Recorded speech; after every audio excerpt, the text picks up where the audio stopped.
Right, senior advocate of Nigeria and spokesperson for the Tinubu-Shettima Presidential Campaign Council, Festus Keyamo, has threatened to get a court injunction that will compel the Economic and Financial Crimes Commission and other anti-corruption agencies in the country to arrest the presidential candidate of the People's Democratic Party, Atiku Abubakar.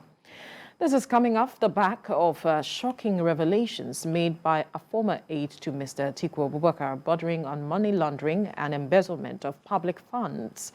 The whistleblower known as Michael Achimugu alleged in an audio tape that the former vice president laundered money through some companies regarded as special purpose vehicles using trusted allies as shareholders and directors. Yeah, Mike. Yes, sir. How can you ask me what is SPV? I don't know what SPV is, and I need to be sure before I start arguing with these people. SPV is a special purpose vehicle. In other words, is a company they incorporate to carry out certain, activities. Okay, sir. You see, what happened was when we came into, the office, and I advised the president against,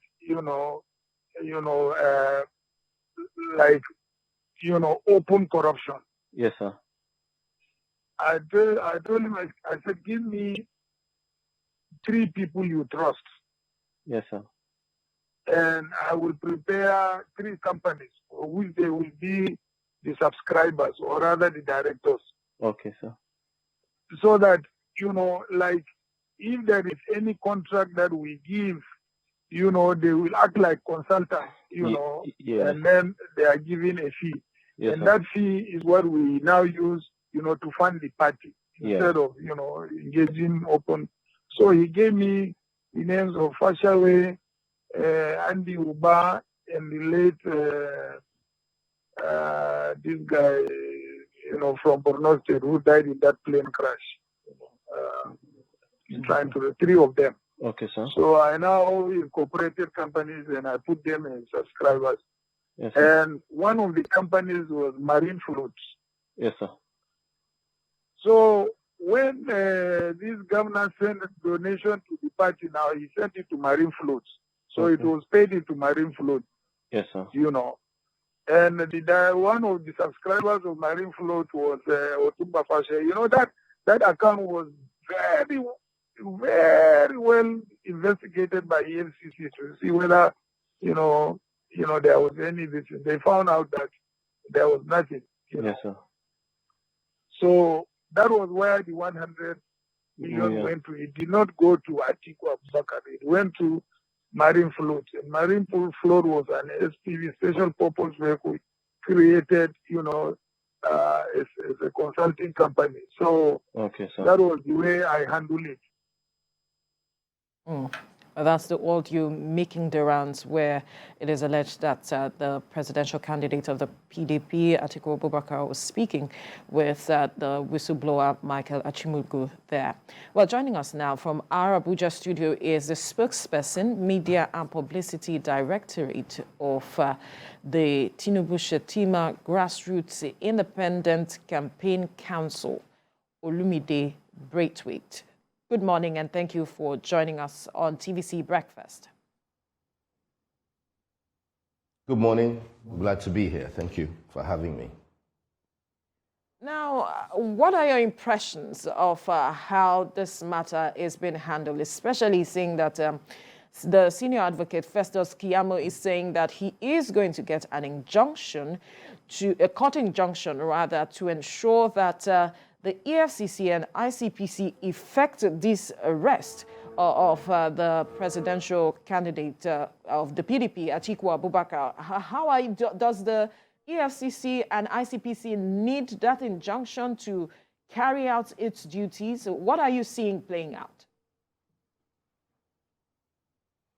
Thank you very much. Well, first of all, Festus Keyamo, who is a colleague like myself, he's also a senior member of the bar like myself, has taken the initiative. By that I mean that he has taken the first steps in compelling legal processes against Atiku Abubakar. Ordinarily, in a society with laws, regulations, and rules, anti-graft agencies by themselves can initiate that process. It's rather unfortunate that some of our agencies need some prompting, and that is where the injunction that he is postulating comes from. And it has to be commended. As an individual, as a Nigerian, you should feel incensed. You should have a sense of disgust and shock about the revelations that have become public with the Atiku Gate scandal. The SPVs were created as a conduit to siphon money and to fund the PDP, the party. A certain percentage of the sale of crude oil is also set aside for the PDP. So the corruption is established. It is without any doubt, and the evidence that we have before us is also damning. I would like to see what response the PDP have made so far. As far as I'm concerned, there's been nothing. They're going to be hard pushed to explain away some of the details that have now become public knowledge.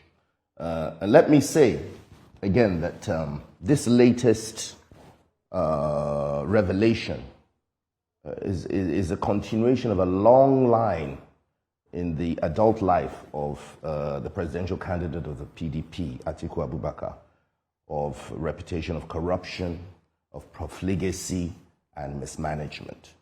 I want to share with Nigerians, teeming Nigerians, this morning that as far as 1985, when Atiku Abubakar left the Customs Service under very dubious circumstances. As a lawyer, you know that it's not what you know, but what you can prove.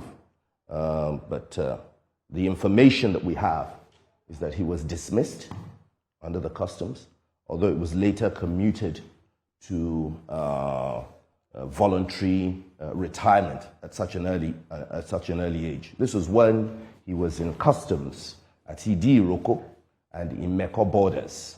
This is as far back as 1985. Of course, when he assumed office as the vice president under the PDP, second to General Obasanjo, we all saw how things played out. There's the Jefferson case in the U.S. against him. There is the EFCC report under Nuhu Ribadu against the PTDF, the privatization that we all know about. That report is valid and still gathering dust with the EFCC. So perhaps indeed an injunction of this nature will compel law enforcement agencies to do what they are mandated to do. It's a cesspool of corruption. And this is a man that is asking Nigerians to vote him in as the next president of this country. We don't subscribe to this manner of actions, deliberate or otherwise, by leaders in government. And it is high time that our law enforcement agencies do what they are mandated to do. I mean, let's look at other countries, even closer to home on the African continent. You look at South Africa, and you look at the trajectory that happened with Jacob Zuma, who is now in prison. I think Nigeria, with our jurisprudence, with our developed society, we have to stand up amongst the Committee of Nations and call a spade where it is a spade. And we are calling out Atiku Abubakar with all these allegations and evidences that have been pending, that have been stored up. So it is a welcome development, and every Nigerian should feel a sense of anger that revenues that were meant for this country are being diverted into private coffers. It's an interesting way to focus this issue, but are you satisfied with the level of outrage on this matter? Because some people believe that it's just a partisan matter. It has nothing to do with the fact of the case and so on. And that even if this matter were to be pursued, it will have a very bad sort of optics for the political environment, because it will appear as if, the security agencies are now pitching their tent against a particular candidate. Do you really expect, in realistic sense, that there is a moral imperative for the security agencies to actually prosecute Atiku Abubakar?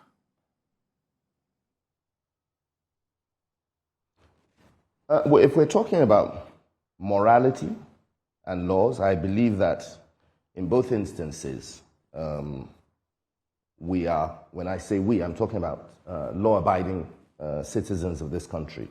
We are in order. It's a good point that you've made, whether the moral will of the law enforcement agencies will be questioned now, because you have these evidences, you have the laws that have been contravened, and it is the responsibility of law enforcement to act on those. But going a step further to seeking an ex parte injunction to compel them will only accelerate that procedure, and it has to be commended. Any Nigerian is at liberty to do that. As to the sense of outrage, I think for too long the attitude of our society is, simply just to slap them on the wrist. But this has not gotten us far, and we are where we are, and the world is watching. The world is watching. So we need to do the right thing. In a more realistic sense, of course, we know the challenges of the judiciary with regard to fast prosecution and things like that. But I don't think that's too much for us to worry about. It's the principle of the matter. A principle, and we have to uphold the law. And this is not something that we can simply sweep under the rug. It has to be faced head on, and both criminally and civilly, there are offenses that have been contravened, and there are cases to be answered by Atiku Abubakar to the teeming millions of the electorate in this country. All right. In addition, from the question you just answered now, let's ask generally, because when you're talking about the issues of principle and the issue of morality and all of that, of course, if there are issues comes to, issues of corruption where there are evidences, of course, the court of law has to be the one to say, okay, this person is guilty or not guilty. But talk to us, how would Nigerians balance between the issues of the rule of law, where the law has to take its course, and the issue of political persecution, that some people will put it out that way, especially as we build up to the election coming up?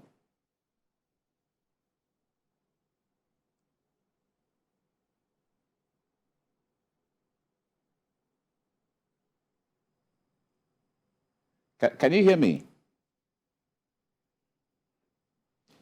Okay, I guess there's some technical challenge there. So as soon as we can reconnect with him, we'll continue the interview. But he has mentioned some issues that perhaps we could just talk on before he returns and said the matter of how it is that Nigerians, because you mentioned the outrage. Yes. You know, the outrage. It seems Nigerians are used to some of these matters, and so they just turn and say, yeah. and well, it's the normal curve that we find ourselves. Not much will be done. We have had several cases, evidence there, and not much was done. So how will this be different? Yeah, exactly. That's the issue I wanted him to address. But the question still remains that this is, if true, a very serious allegation. And the only way to handle matters like this is actually to criminalize a wrong. It doesn't matter whether Nigerians are getting a sense of surrender or they are losing their sense of outrage over it. It doesn't matter. It is when we start criminalizing wrong Laying that precedents. people will now start reviving their own sense of moral outrage. Right. You have to wake it up. You don't have to surrender to it. That's what I'm Absolutely. saying. Let's quickly go on a commercial break. When we return, we'll continue the conversation. Stay with us.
You're watching TVC Breakfast, and on this segment, we're looking at some of the stories making their rounds, and not just a story from the perspective of the media directorate of the APC Presidential Campaign Council.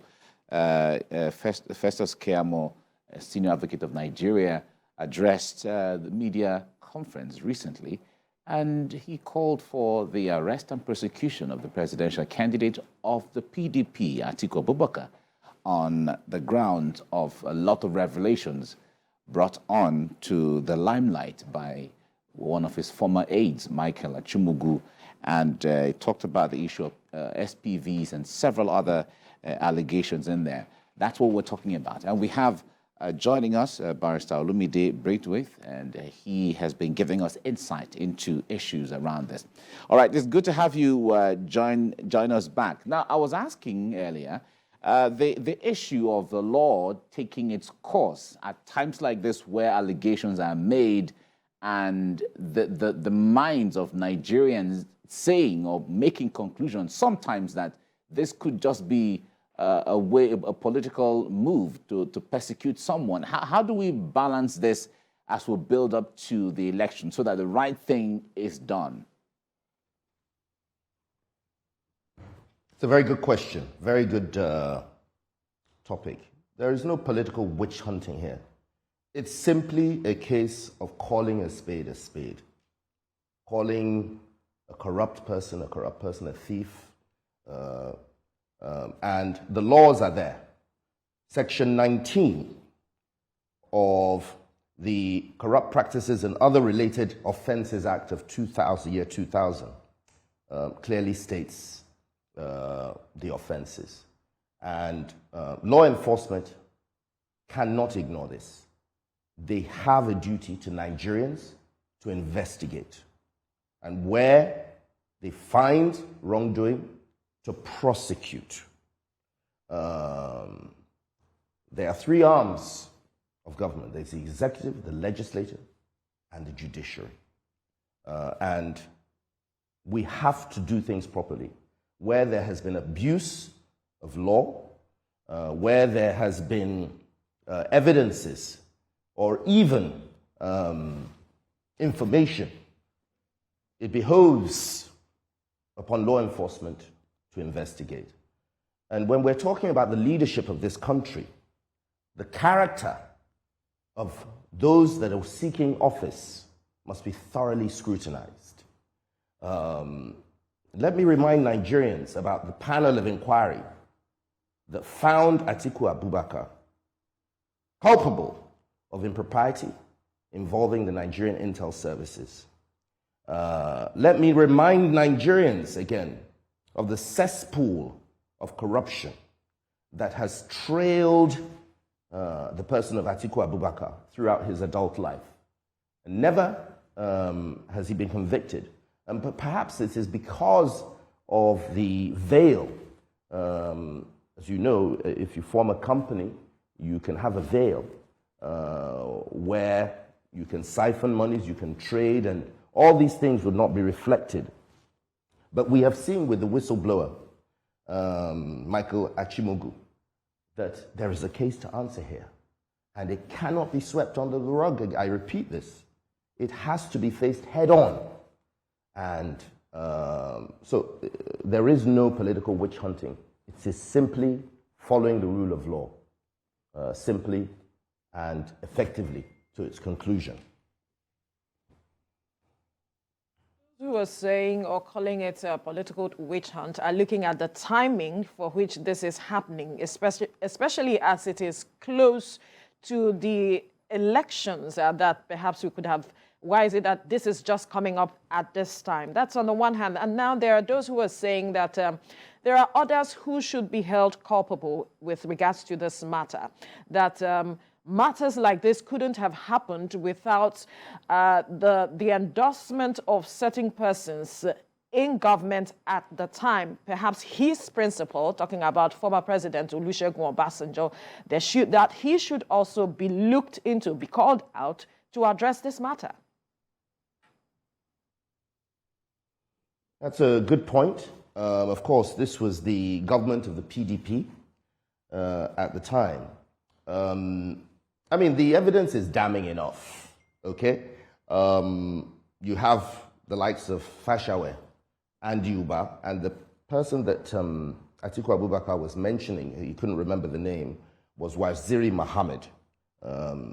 These were according to him, these were the people that were going to manage those funds and continue to divert them for their wicked ends.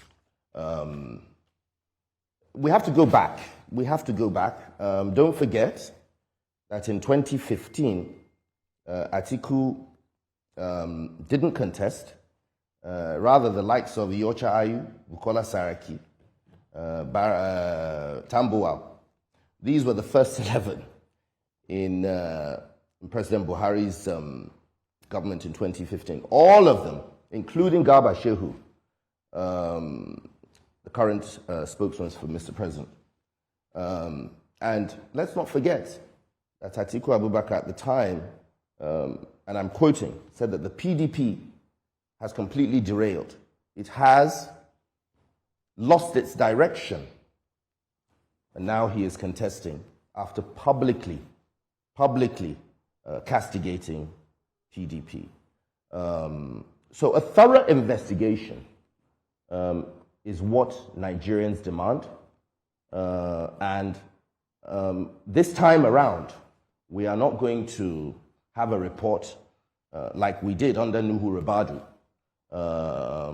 that clearly convicted them of wrongdoing, but nothing was done about it. There was no political will or moral will to do anything with that report. But this time in 2023, we are not going to stand for that. Nigerians are not going to stand for that. We have too many problems, and we want only people of credible nature with integrity to run the affairs of this nation. Atiku Abubakar has not personally responded to this allegation and this video clip. It's also his voice clip. And the spokesperson of his campaign, Dino Melaye, has said that it was fake. How would you respond to the fact that, there's what they call deep fake voice technology under artificial intelligence, which is in the world now, in which people can fake your voice and it becomes real? But there was actually a case in which a CEO lost hundreds of thousands of dollars because a fake person used a CEO's voice on the phone to give a direction to an accountant to disburse a certain amount of money, and it turned out that it was not the CEO who said it, but that his voice had been replicated in a very, very clever way by artificial intelligence. So how would you now prove that this is not that case?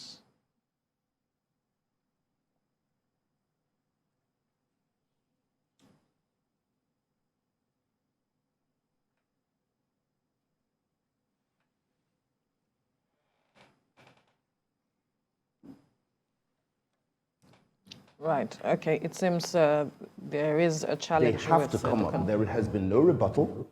As far as I'm aware, there has been no official response, press release, because they're obviously clutching at straws in trying to explain this away. But this cannot be explained away.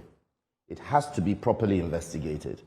The PDP has a host of spokespersons, uncultured, some of kind of uncultured Rottweilers. I don't want to go into that realm. However, this has to be investigated.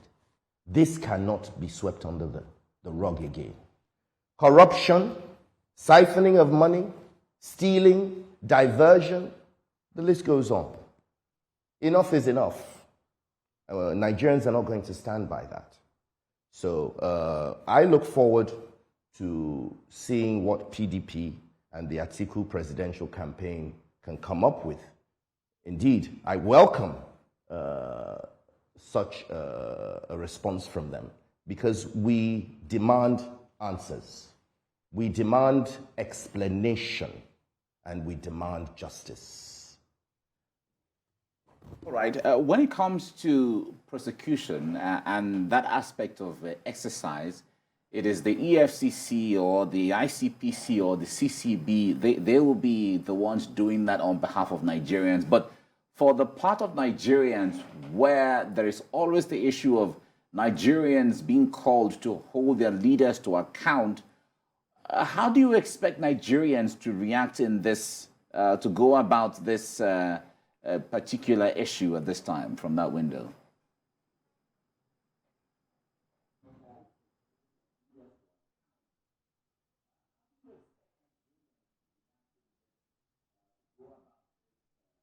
Barrister Braithwaite, are you there? Sorry, I didn't quite understand. Okay. I was saying that when we often talk about calling Nigerians to hold their leaders to account. In this issue that is on right now, how do you expect Nigerians to follow through with this?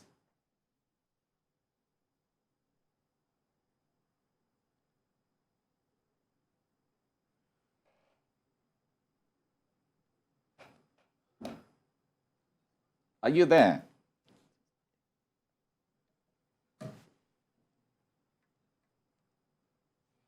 All right. Another seems another technical challenge. You were raising a critical point, how Nigerians should respond, because earlier we were talking about the outreach, the level of outreach, and how it's seeming like Nigerians are not given that level of outreach, and the conversation, we're not seeing that level of conversation that we expect.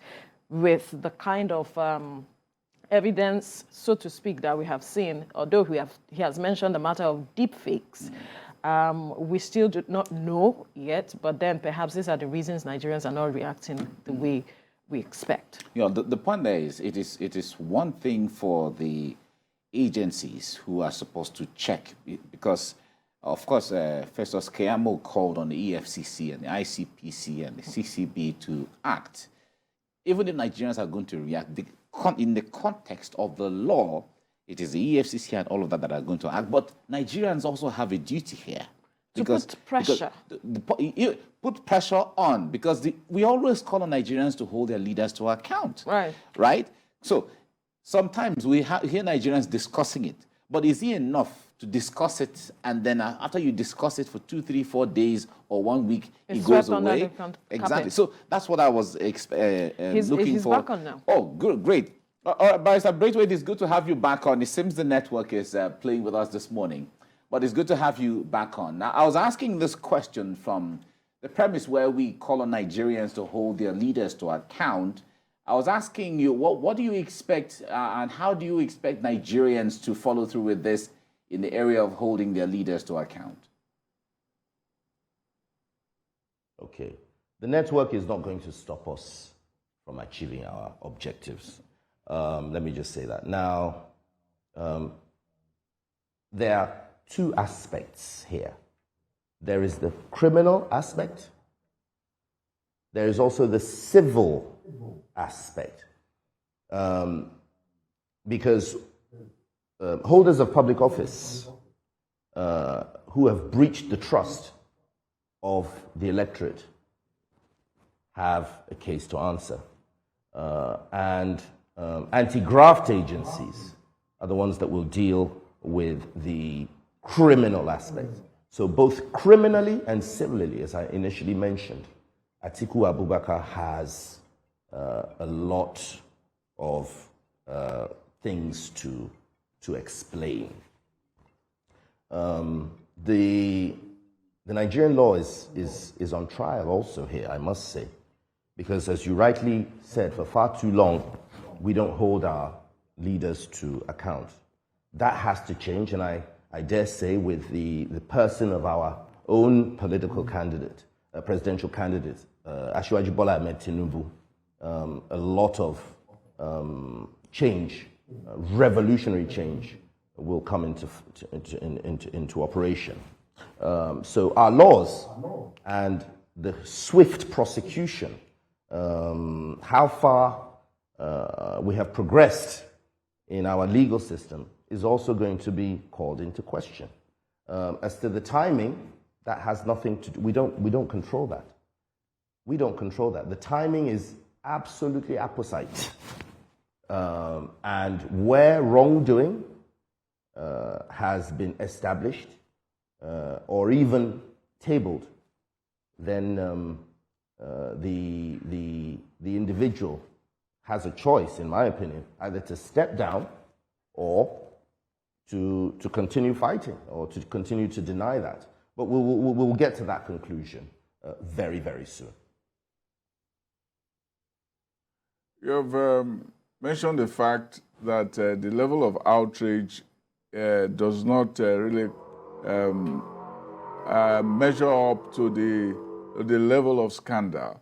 Could you also speak to the fact that the media generally is not playing it as well as they did when the issue of Asiwaju's allegation of drug and also certificate matters were on the front burner just a few months ago. You don't see the issue on the headlines of the newspapers. You don't see the television shows call guests to come and interrogate the question. How are you dealing with this kind of inconsistency, imbalance?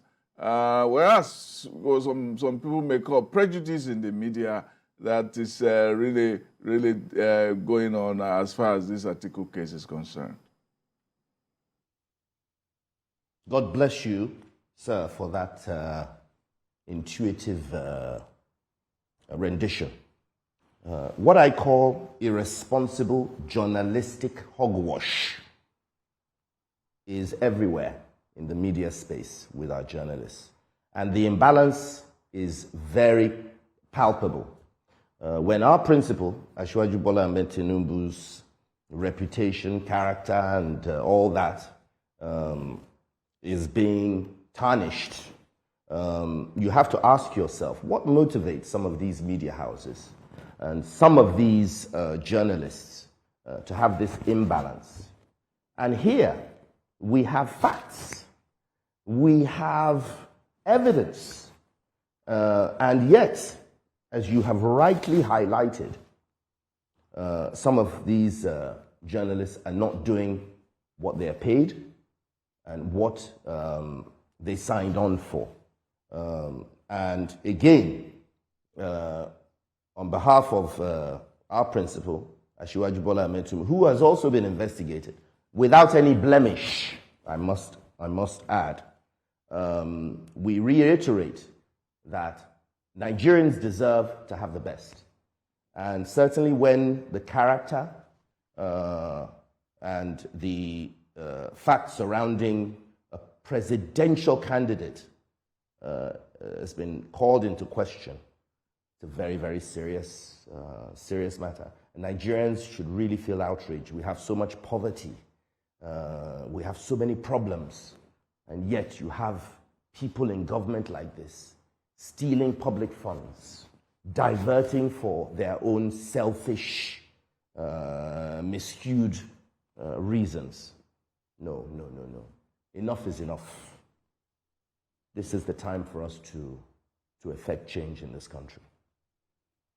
Right. I'm wondering how far you think that perhaps Festus Keyamo and your team is looking to go with regards to this matter to bring about holding this person to account, because there are questions of, you mentioned earlier, we see what happened in South Africa, and we even see what is going on in the US with the President Joe Biden with regards to the documents found in his home and how that is being handled. How far are we willing to go with this case to bring this person to account? Well, thank you very much. Again, that is well informed. This matter will not go away. It's not going to be swept aside. It's not going to simply be one of those matters that you find in the columns of newspapers. No. It's a very serious allegation. It's a very serious matter bordering on, prison time. Criminally, we've seen what has happened in South Africa, and Nigeria is no exception. Nobody, I repeat, nobody is above the law in this country. There are no sacred cows. And if Atiku Abubakar is a pawn with some of the military oligarchs, then it's time for him to realize that the time is up. This country is facing major, major challenges, and we need leaders with proven past, with integrity, and with vision.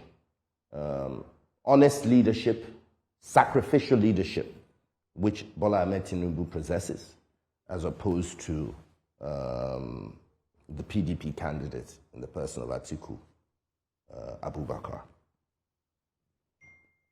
Is up, but we must thank you, Barrister Olumide Braithwaite, spokesperson, Media Publicity Directorate, Grassroots Independent Campaign Council. Thank you for your time on the program. Thank you. Can I just use this opportunity just to wish happy birthday to my cousin, Mrs. Dotun Kwashi Williams, who turned 70 today. Thank you very much. All right. Happy birthday to him.